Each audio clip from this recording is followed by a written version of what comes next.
Right now I'm sitting at Chili's by myself in a booth at the bar. It's about 9:35 on a Wednesday evening. Approximately a month and a week ago, a guy that I wasn't even dating broke up with me. Now, while it was like more strange than anything, it was particularly stinging, and that's why I say I was broken up with. Um, it was just weird. The whole fucking thing was very weird, but nothing was weirder than his like penchant for really wanting to feel like he hurt my feelings. I think that really, in essence, is the reason why I said that I got dumped, because he was hell bent on offending me until ultimately I was offended. Um, so this guy and I were like in no way dating one another. Having sex occasionally, definitely.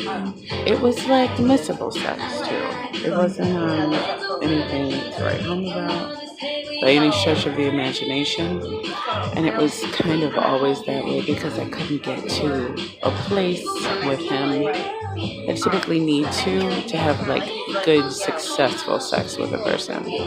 Just has to be, thank you, a certain level of trust that I need to have with a person in order to like do all the deviant, awesome shit that you should do with them when you're having sex, or when you're having good sex with them.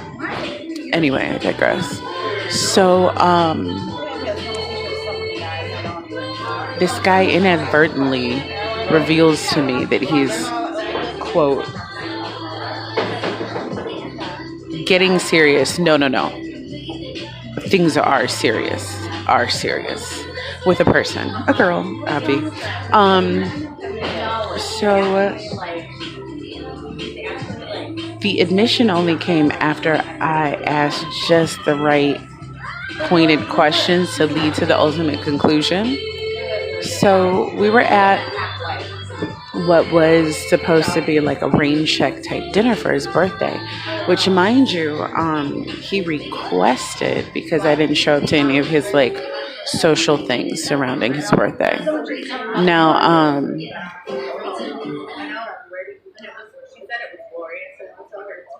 sorry, I'm watching Duke play North Carolina right now. Some dude I think is saying that his tooth got knocked out. Anyway, so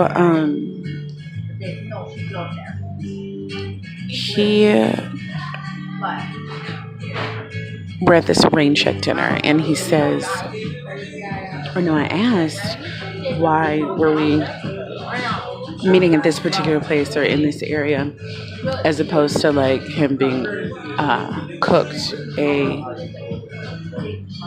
dinner at his home. And I said, we haven't been to your house in a minute. It's because we can't go to your house.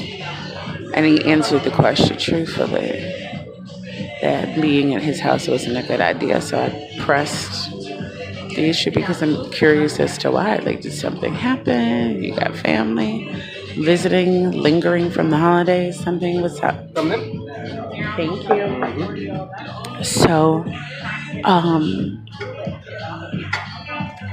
to which she's like, oh, it's nothing like that. And I'm like, well, what is it like? And that's when I asked him to not go to your house. And he's all like, And so I'm like, oh, shit, we can't go to your house. Why? I'm like, what's going on? You have a girlfriend? And to which he says, things are getting serious. Oh, no. Oh, they are serious. And I'm like, oh, it's like that. Now, rewind to maybe a month prior to this. He definitely had some sort of vandalism incident to occur at his house, which he casually brought up.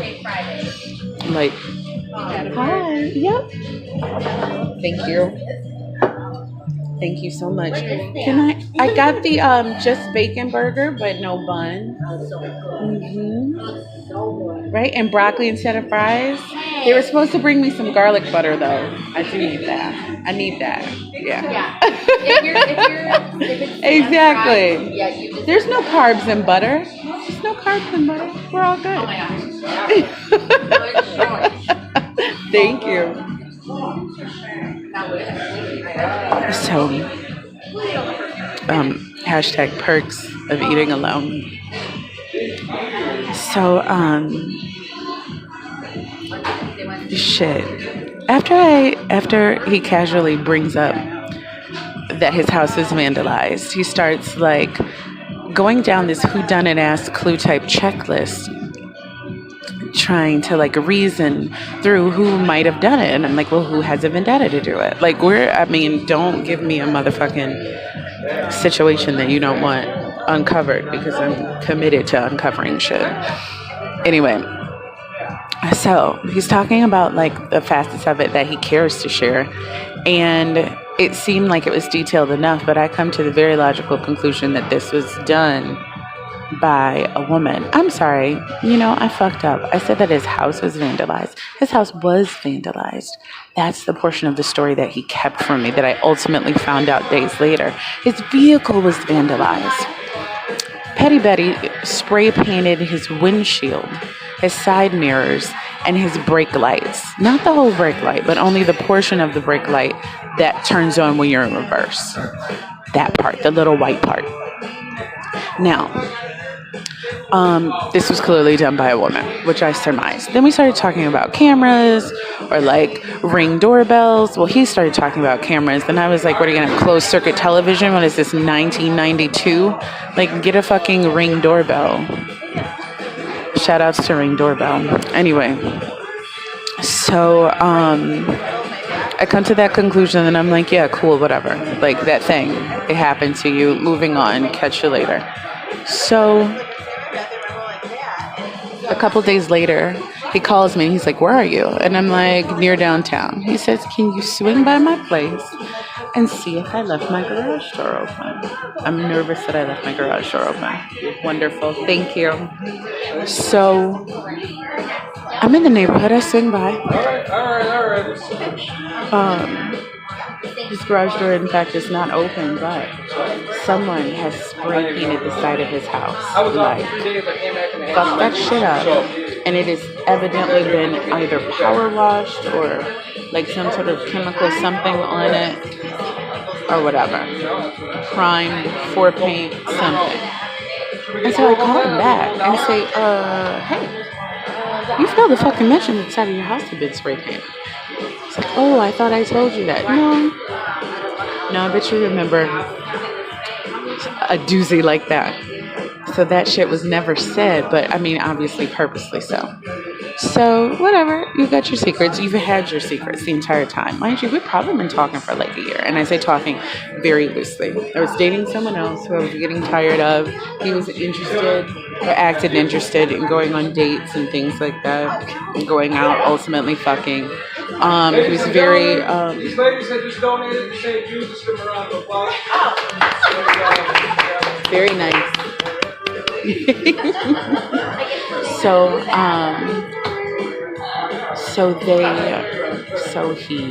What was the fuck was I saying?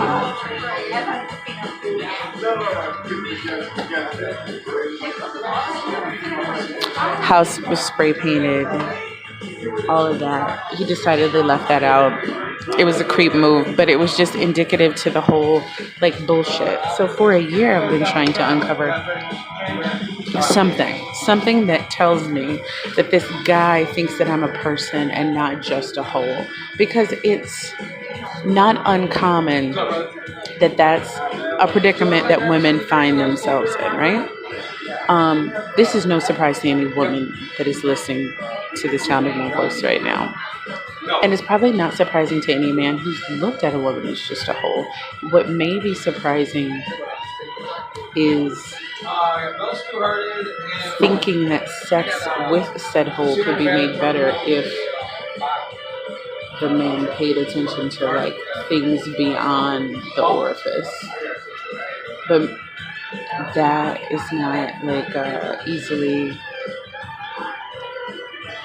Some people's minds don't easily lend themselves to that, unfortunately. So, anyway, at this dinner, this rain check dinner for his birthday, I find out that I'm never going to graduate to anything beyond a crevice, orifice to this dude. And the garlic butter for the broccoli? Thank you. So once I realized this, I just cut the shit short. Like, I was ultimately over the dinner and all of that. Like, why am I even here? Like, you don't even value me as a person. I'm a dope fucking person. Like, it's crazy to me that you wouldn't value me as a person, but you don't, and so I have to act accordingly. And he kept stressing that I was being strange about the whole thing. And I'm like, bro, I feel like I'm being super cool about it. Like, we talked about whatever. We got to the point where he didn't want to discuss anything about like how the shit came to be or whatever. I just asked like a very surface, so like what's up, like what happened, like what, give me some details. And he just kind of gave it the old brush off. So which I'm like, can you, like, we can't share boxes, like I'm just in the fuck box and not in the friend box. And he said we can't discuss things. He's like, not like that. I said, oh well, I mean, cool.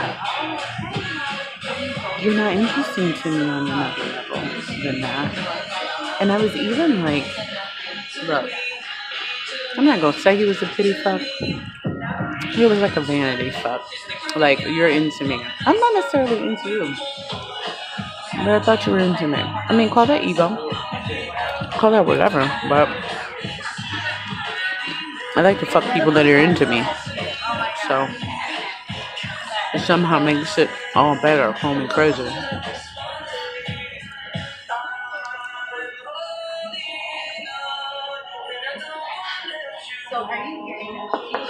So anyway, thank you.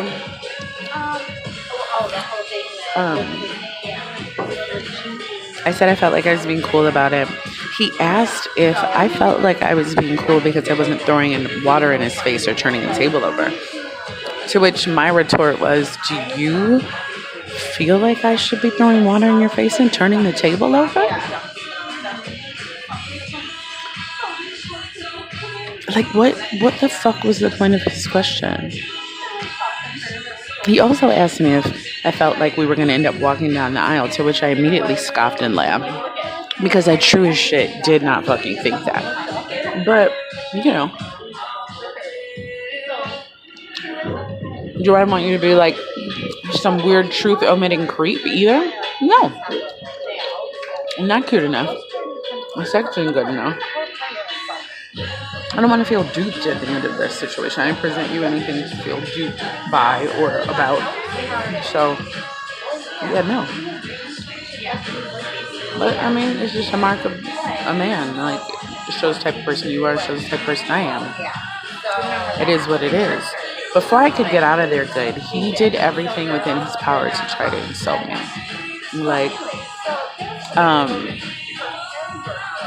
really wanted to be hinged on the fact that I was like hurt or that I was going to act strangely after that. His like perfect scenario, best case scenario, was that nothing would change, like that I would find that out. That's exactly what his request was, that nothing changed. And I'm like, what do you mean nothing changed? Things already changed. That's why I asked the questions that I asked. He felt like I just pried unnecessarily, like he doesn't know how we arrived at that conversation or how I arrived on those conclusions, although I pretty much laid it exactly out for him how and why. But whatever. He didn't get it is all that matters. So,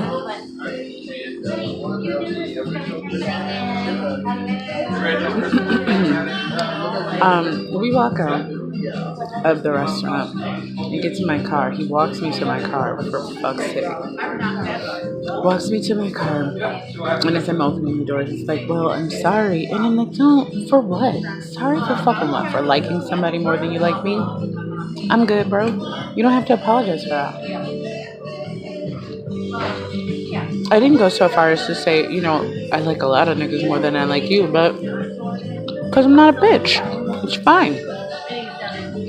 I just was content to get in my car and go on with the rest of my fucking Friday night. So sit in the car, I get on my phone, start bullshitting through Instagram, check a couple messages, see what else can be done. And my mom calls. She tells me that my cousin might have dropped her keys in my car. I get out of the car, go around, look for those shits, get back in, whatever. Get in the freeway. I'm on my way. My homegirl, who's currently in Paris right now, calls me. And I answer the phone and I give her the story, and we are ragging this nigga, okay? Driving him into the dirt, keying to the gods, cackling and all that. Full head back cackle. And this motherfucker calls me. So I answer. And I'm like, yeah, what's up? And he's all like, are you still in the parking lot? Are you still sitting in the parking lot where I left you? I said, look, bro, I'm on the phone right now. No, I'm not in the parking lot. I went on with my fucking day. Don't try it. Like, yeah, no, I'm good. As a matter of fact, I'm on the other line like, yeah, bye. The audacity. The fucking audacity of niggas. Like, but why though? What did you stand to gain? If you still wanted access, you went about that shit in the most fucked up and the most chance decreasing manner possible. There was not a worst way you could have gone about any of that in order to get what you wanted out of the situation. I'm not saying you should have lied. You could have worded shit better. You could have done a lot of things. You could have not been a dick after I found out. Maybe if I was stupid enough to still want to fuck with you, I would have stood a better chance of wanting to had you just shut the fuck up. And honestly, this type of life instruction is what this podcast is about. Like, the navigation of relationships between men and women, it's a whole motherfucker. Like, it's a complicated thing, being made even more complicated by the prevalence of social media in our lives, technology in general. We're one of the most disconnected generations of people from one another, yet we have all of the access in the world to one another. Far-reaching spans, great divides, all made insignificant by the presence of technology. And we still fuck up so royally in ways that are seemingly avoidable if we just pay attention to the signs, read our people, understand some things. I'm talking about like lo-fi, old school, analog ass communication. Message, sender, receiver. It's really complicated stuff that can be made ultimately so very simple if we rely on some things that we've always had, like intuition, like general moral compass, or things like that. Fucking vibes, nature, the elements. Like, we'll get into some technical shit. We'll get into some hippie shit, some communication theory, and music, and art. It'll be an interesting journey, hopefully. Hopefully with less personal trauma. But, Kanye shrug. It's a fucking life. Yeah, I just hope that you guys tune in. Thanks so much. Till next time.